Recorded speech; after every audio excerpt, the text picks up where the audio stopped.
হ্যাঁ বন্ধুরা, শালির জামাই বাড়িতে রওনা দিছি। রাস্তার যে অবস্থা, শান্তানগর স্টেশন থেকে এই রাস্তাটা গলিয়াঘাট পর্যন্ত গেছে। রাস্তার যে অবস্থা বন্ধুরা, আমাদের কাছে দোয়া চাই। একটা দইয়ের পাতিল নিয়েছি হাতে, যাতে অক্ষত অবস্থায় আমি জানি শালি জামাই বাড়ি পর্যন্ত পৌঁছতে পারি। তার জন্য সবাই আমার জন্য দোয়া করবেন।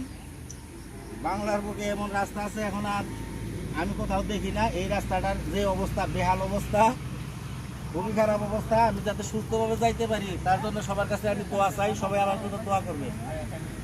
রাস্তাটা একটু দেখাও সাজিদ, ভালো করে দেখাও।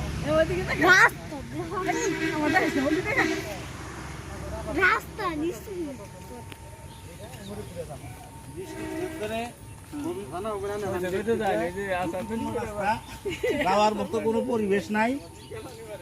তো এইদিকে যাওয়া আর হিমালয় জয় করা একই কথা। যে অবস্থা রাস্তা